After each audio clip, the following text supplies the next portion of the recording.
Good evening and welcome to ITV News Meridian. Tonight's headlines where you are. Jailed for a crime he did not commit. The former fire chief, wrongly accused of a sexual assault, tells us why he wants more than an apology.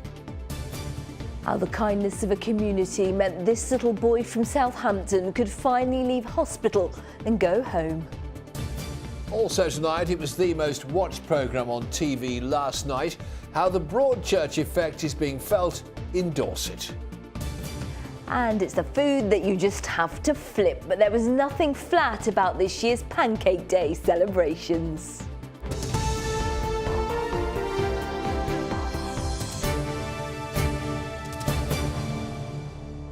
Good evening. A former fire chief from Dorset who was wrongly accused of sexually abusing a boy 40 years ago says the ordeal has ruined his reputation. David Bryant, who was recognised for his bravery for the work he did for the fire brigade, spent 2.5 years in jail for a crime he didn't commit. The case against him was based on the word of a man who turned out to be a chronic liar. Despite an apology by the appeal judge who released him, he's now fighting to be legally declared innocent. Kerry Swain has our report. Throughout his 2.5 years in prison, David Bryant's wife Lynn fought for his freedom. 2 weeks ago, 7 months after celebrating his release outside the Court of Appeal, his wife of 32 years died suddenly of sepsis. She was only 54. She was determined that we were going to get this certificate of innocence. And that's what I'm going to do now. I'm going to do it for her. David Bryant was a firefighter for 40 years, received a commendation for bravery, a station commander when he retired. That's the Freedom of the Borough certificate. It was at Christchurch fire station that a man now in his 50s said he was abused on a single unspecified date between 1976 and 78. When David Bryant was convicted and sentenced, his accuser's medical records had not been checked. Later investigations revealed him to be a chronic liar. Quashing Mr. Bryant's conviction, the appeal court judge told him, "You are free to go. I am very sorry." How afraid are you that mud sticks, if you like, and that some people will always consider you to be guilty? I don't think there's a lot I can do about that. There will always be people that have an opposite opinion. I just have to live my life the way I want to, yeah. And my friends know the truth. The first day I was released, I walked down through the town and it took me ages because everybody was coming up and saying, "Glad to see you out," yeah. People would stop me and say, "Hi Lynn, how are you? What are you doing to get David out?" And support was 100% from day one, and that's kept me going, certainly. This was David and Lynn Bryant speaking on ITV's This Morning. He's determined to continue her fight to legally clear his name, but needs Dorset Police to hand over trial documents. You know you're innocent, and your friends and your people who love you know you're innocent. Why put yourself through this for a piece of paper? Because I've got to do it for Lynn. That was what kept her going, battling away for this. So I've got to carry on the fight because you wouldn't like it if I dropped it. The Crown Prosecution Service said following the conviction, new evidence came to light which undermined the prosecution case, and the CPS did not oppose the appeal. Kerry Swain, ITV News. In other news, the rail union RMT have confirmed they will strike on the 13th of March in the ongoing dispute over driver-only trains. Meanwhile, shares in the group behind Southern Railway fell by 15% today as Go Ahead issued a profits warning linked to the strikes. Operating profits for the company's rail division dropped by 35% in the 6 months to December to £26.9 million. A fire has badly damaged a restaurant and bar at Thornham Marina near Emsworth. It took more than 3 hours to bring the blaze under control. No one was injured, and an investigation into what caused the fire is underway. There were more laser pen attacks on pilots at Heathrow last year than at any other airport in the country. 151 incidents were recorded there in 2016, and that's up by 25%. 55 incidents happened at Gatwick. The Civil Aviation Authority have warned that the devices can cause permanent eye damage to pilots. The offence can lead to hefty fines or even a jail sentence. People have until tonight to say how healthcare should be provided in Dorset. A 3-month consultation finishes at midnight. Proposals include Poole Hospital losing its A&E and maternity department, and instead the Royal Bournemouth Hospital becoming a major emergency centre. It could also see Dorset County Hospital merging maternity and paediatric services with Yeovil. A 3-year-old boy who was left paralysed after contracting a rare virus has finally returned home thanks to the help of his local community. Yes, Archie Adams from Southampton spent 18 months in hospital with his parents at his side. But now they've moved into a purpose-built home with much of the work given for free by local tradesmen, fundraisers and the kindness of strangers. Here's Mary Stanley. Big smiles to be back home and back with all his family.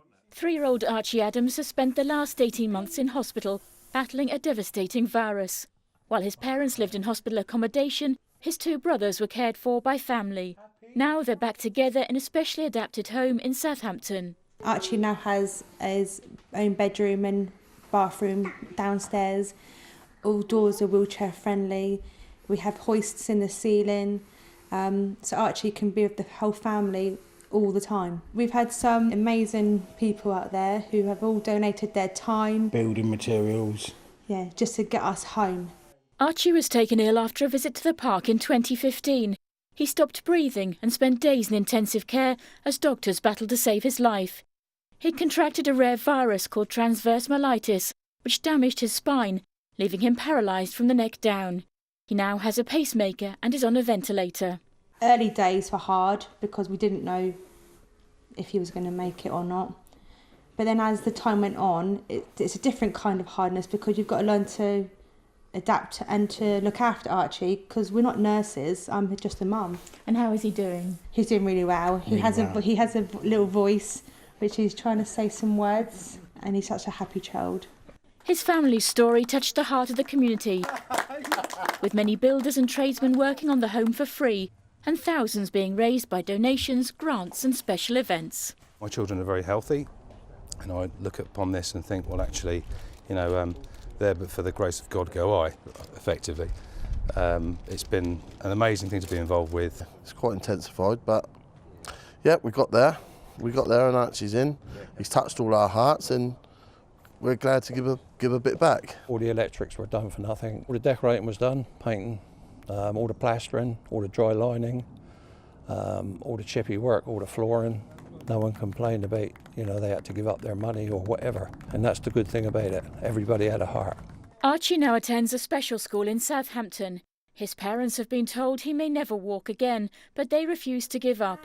And the love and kindness of strangers in bringing their family back together gives them hope. Mary Stanley, ITV News, Southampton. What a lovely family. More headlines now, and Southampton Council has been given extra funding to tackle homelessness in the city. The Rough Sleepers grant of £400,000 will go towards providing people living on the streets with temporary accommodation. Study by Lloyds Bank has put Winchester, Brighton, Chichester and Southampton as among the top 10 least affordable cities in the country. House prices in Winchester are more than 10 times the average earnings. In Southampton, it's 9 times. Abbotsbury Swannery in Dorset is now clear of bird flu after swans tested positive in January. DEFRA has given the company the all clear after 9 of the birds had the H5N8 strain. Over the winter, 80 swans died at Abbotsbury, double the usual number. The attraction will reopen mid-March. You're watching ITV News here in the Meridian region. Thanks for choosing us. Coming up, I'll be bringing you all the latest from the Amex Stadium on a huge night for Brighton. Promotion to the Premier League, the prize. And for more on all of our stories, you can head to itv.com/Meridian. Any views or news, remember you can telephone us on 0808 1010 095 or get in touch via Facebook, or you can send us a tweet as well at ITV Meridian.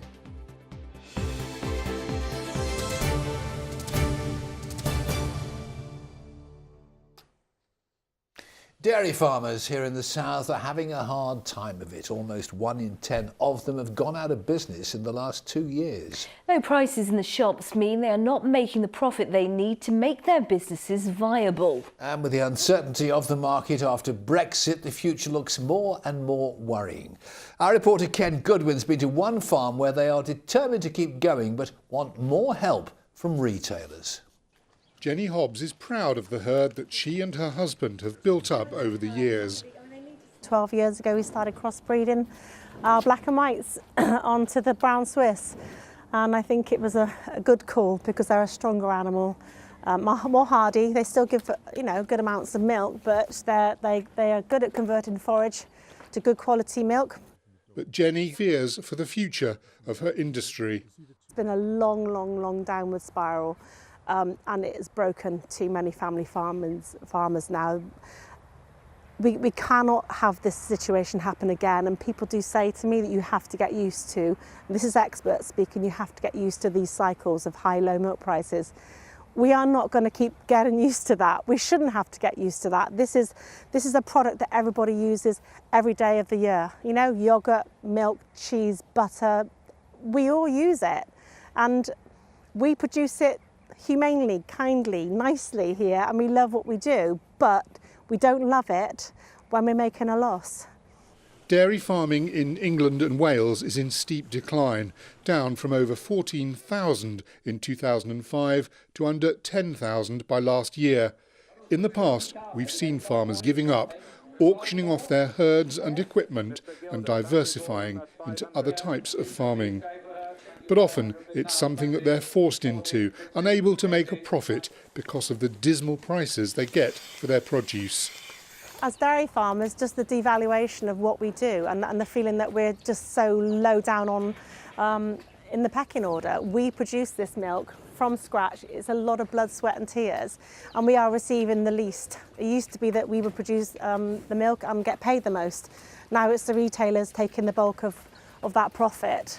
Recent milk prices have improved. The Department for Environment, Food and Rural Affairs says dairy farming is worth £4.6 billion to the UK economy and is vital to our countryside. We understand the pressures facing dairy farmers and have taken action to ease their cash flow problems.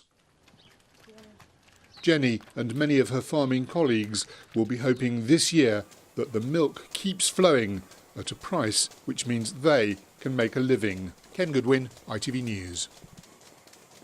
It's 13 minutes past 6 and the ITV Evening News continues with the national and international news at 6:30. Here's Mary Nightingale. Tunisian police are blamed for a cowardly delay in responding to the terror attacks on a beach in Tunisia. 30 British holidaymakers died in Sousse. A coroner today ruled their deaths were unlawful. Sir Philip Green stumps up £363 million to pay the pensions of former BHS workers. And why children in England will be taught about sex and relationships from the age of 4. Well, do join me for those stories and more at 6:30. Indeed, thank you very much. Now, last night, Broadchurch returned to our screens for its third and final series. 7.4 million people tuned in. That's a couple of hundred more than us, unfortunately, making it the most watched TV programme in the country. I was watching it. It is, of course, though, filmed in Dorset, and tourism bosses have told ITV News when Broadchurch is shown on our screens, the fans arrive there in their droves. And they're hoping, of course, this series will be no different. Kylie Pentelow went to some of the locations synonymous with the show. Now, when it all began back in 2013, it's the stunning location that became the centrepiece for one of TV's most successful dramas. And wherever Broadchurch is filmed, it attracts visitors from across the country and around the world.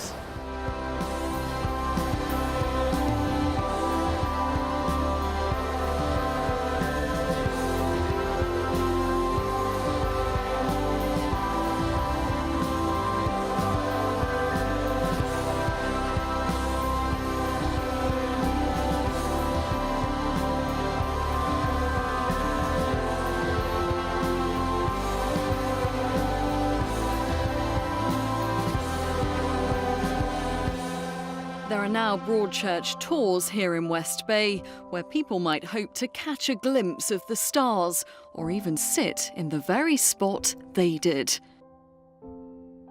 Just what has Broadchurch done for this area? Well, it's a fantastic programme that naturally brings people here. They watch the TV programme, they want to come and see where it's filmed. We've done some research with local businesses, and most have found an uplift from having Broadchurch here. So the whole thing is very positive for the area. When they see the actual series, I think people question as to where is it, and we'd like to go and see it, and so they come here. Obviously, we want people to come, and we try and boost it as much as we possibly can, and this series is just great for us. And even some of the people living here gave up their homes for filming. We were there when this house was transformed into a film set. What was it like having all those people in your house? It was fun, and also because there are famous people there, and the stars are Olivia Colman and David Tennant, who everybody knows, and Sarah Parish and Mark Baisley are the two actors who live in our house, so obviously we saw them as well. You almost feel a bit, you know who they are, and they have no idea who you are, and I sort of say, well, I'm Paul, I own the house here. But, so it's a slightly unusual sort of conversation, but it's quite fun having them in your house. Now, were you kind of sworn to secrecy about what was going on, or could you tell your friends? Oh, no, very much sworn to secrecy, yes. Plot-wise, I mean, you couldn't help but tell your friends, because there were lorries parked all up the road, and great lights, and they put up a tea table outside the drive, so there was no way you could disguise the fact something odd was going on. What did they think about your house being used in it? Oh, it was thrilling, yes. They all wanted to know, yeah. They come and dress it the day before, and so I did ring up my chums that night and say, hey, do you want to come round and see my house? Redone. And even the local church too needed a few tweaks to be ready for filming. Huge amount of kit, and dozens of technicians, sound and lighting and all the rest of it. And little railway tracks for the cameras, it's what goes into creating a fictional world is absolutely astounding, the effort and the work and the commitment behind it. It was the church's great privilege and honour and joy to host them as they created this fictional town called Broadchurch. Dear Smeller, D.I. Hardy, Wessex, please. Could we have a chat, please? As the third series airs, even if it really is the last one, it's these iconic locations that will draw Broadchurch fans for years to come. Kylie Pentelow there, absolutely stunning pictures. Football now, Han, it's the biggest game of the season so far for Brighton and Albion. They are in the top spot in the Championship, and their opponents this evening are Newcastle United, who are in second place. Indeed, the table shows just how tight it is. The Seagulls just 1 point clear. Victory tonight will open up some clear blue water. Defeat, though, will push them back to second. It's the top two, of course, who go up automatically. Ian McBride's at the Amex. He's just sent us this.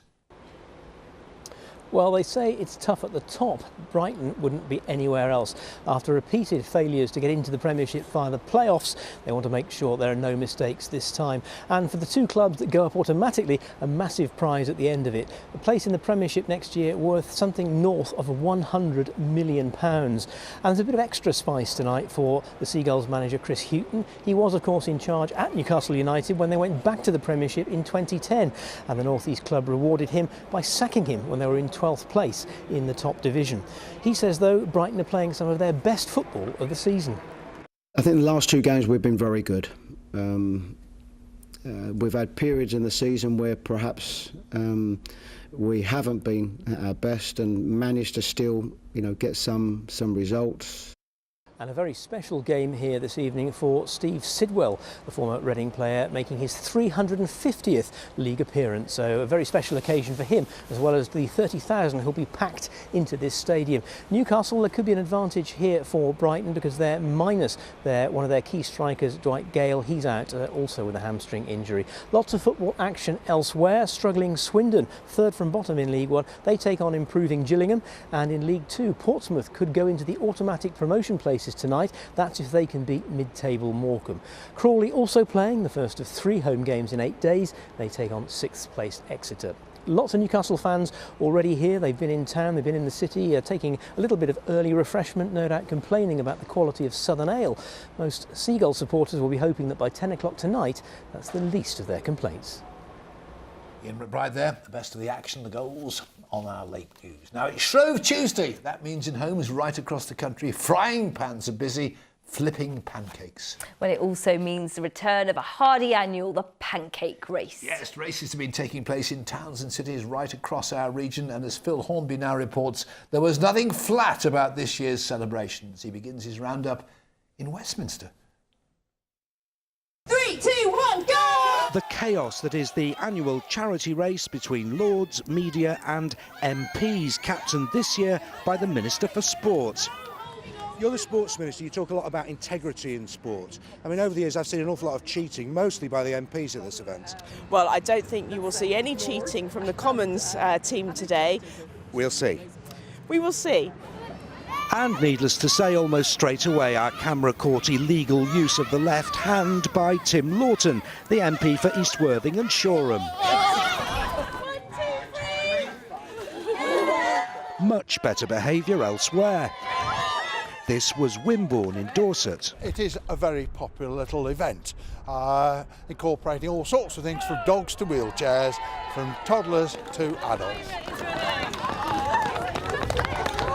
It was good fun. It was a good experience for the dogs, and everyone really enjoyed it. And they didn't try and eat the pancakes? No. Well, little May did try once, but no, she was great. They were running in Reading town centre today, and it looked like they'd nicked their pancakes in Newbury. Back at Westminster, a convincing win for the MPs. We are the champions! As Sports Minister, we've demonstrated that physical activity, even by being a complete tosser, is absolutely fantastic for your health. Not everyone agreed. Yeah, I've done a hamstring. It was very competitive. It was, he said, flipping painful. Phil Hornby, ITV News, Westminster. But good that the politicians are keeping busy, Yes, looking after the country. Important work. Simon's with us now. Simon, Yes, is the on- weather going to be a flop? I want to get my Oh, joke in. flop. Sorry, forgive me. me. Well, on the flip side, we'll have the forecast in a moment. However, the hardy annual that is the Pancake race is also added to by the hardy annual that is the Pancake Day Pareidolia. We do get, we get the faces in unexpected places of a pancake nature. The first one here from Lisa on the south coast, who takes Pancake Day very seriously, tweeted me to say that she'd had a practice run on Sunday just to make sure she hadn't forgotten how to make them. First one always goes rubbish though, doesn't it? Now this has led to other food-related faces in unexpected places. Another batter-related incident here. Alan and Liz in Shirling shocked-looking Yorkshire pudding. Well, it's meant to be eaten, of course. Yeah, it would be, wouldn't it? Here's a pre-pancake frying pan from Robert Taylor. Very cheerful-looking oil there. ghostly. And Julie Preston sent in this cute little face, she called it, that she found on her husband's homemade beef pie. Non-food news now, and Annie Sims in Whiteley came across a shocked-looking plug socket whilst on holiday in San Francisco, and Maria Giles was a bit surprised to find this old bag looking back at her. But finally, Craig Wilson in Sussex, pleased to be stuck behind this cheerful-looking car. You can have a closer look on my blog on the website. Any more, Meridian Weather at itv.com. We have some very talented viewers, but We do. also some fairly disturbed And ones. thank goodness for that. Thank goodness. And here's a fairly disturbed weather forecaster, Simon Perky Parkin.